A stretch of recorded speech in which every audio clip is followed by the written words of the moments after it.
The Letter to the Hebrews. Chapter 1. God has spoken by His Son. Long ago, God spoke to our ancestors in many and various ways by the prophets, but in these last days He has spoken to us by a Son, whom He appointed heir of all things, through whom He also created the worlds. He is the reflection of God's glory and the exact imprint of God's very being, and He sustains all things by His powerful word. When He had made purification for sins, He sat down at the right hand of the Majesty on high, having become as much more superior to angels as the name He has inherited is more excellent than theirs. The Son is superior to angels. For to which of the angels did God ever say, "You are my Son, today I have begotten you"? Or again, "I will be his Father, and he will be my Son"? And again, when He brings the firstborn into the world, He says, "Let all God's angels worship him." Of the angels He says, "He makes His angels winds, and His servants flames of fire." But of the Son He says, "Your throne, O God, is forever and ever, and the righteous scepter is the scepter of your kingdom. You have loved righteousness and hated wickedness. Therefore God, your God, has anointed you with the oil of gladness beyond your companions. And in the beginning, Lord, you founded the earth, and the heavens are the work of your hands. They will perish, but you remain. They will all wear out like clothing. Like a cloak, you will roll them up, and like clothing, they will be changed. But you are the same, and your years will never end. But to which of the angels has He ever said, "Sit at my right hand, until I make your enemies a footstool for your feet"?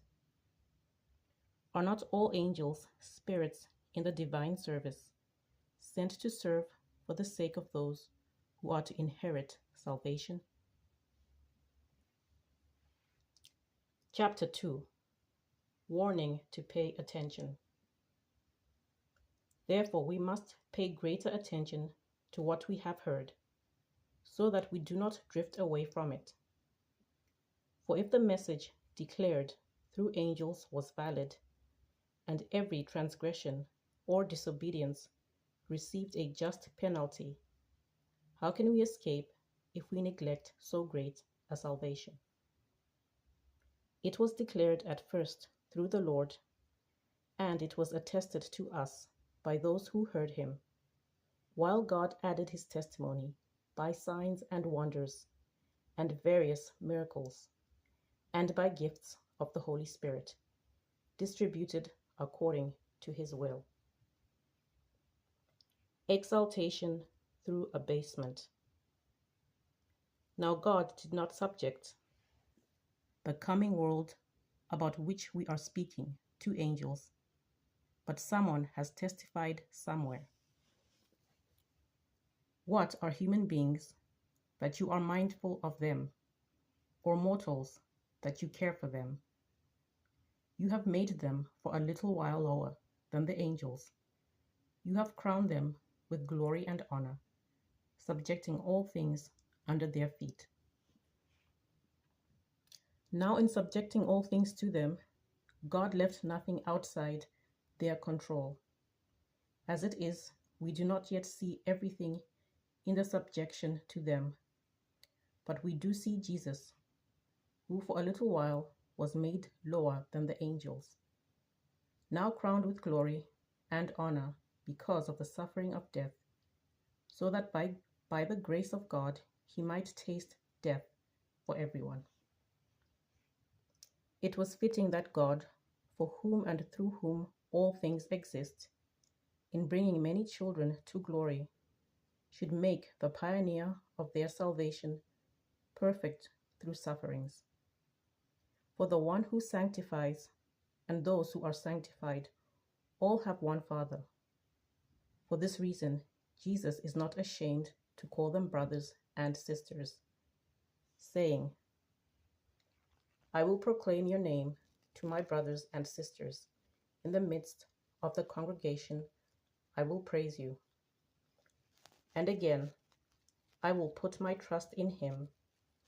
And again, here I am and the children whom God has given me. Since therefore the children share flesh and blood, he himself likewise shared the same things, so that through death he might destroy the one who has the power of death, that is, the devil, and free those who all their lives were held in slavery by the fear of death.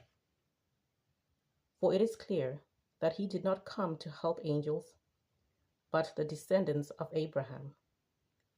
Therefore he had to become like his brothers and sisters in every respect, so that he might be a merciful and faithful high priest in the service of God, to make a sacrifice of atonement for the sins of the people. Because he himself was tested by what he suffered, he is able to help those who are being tested.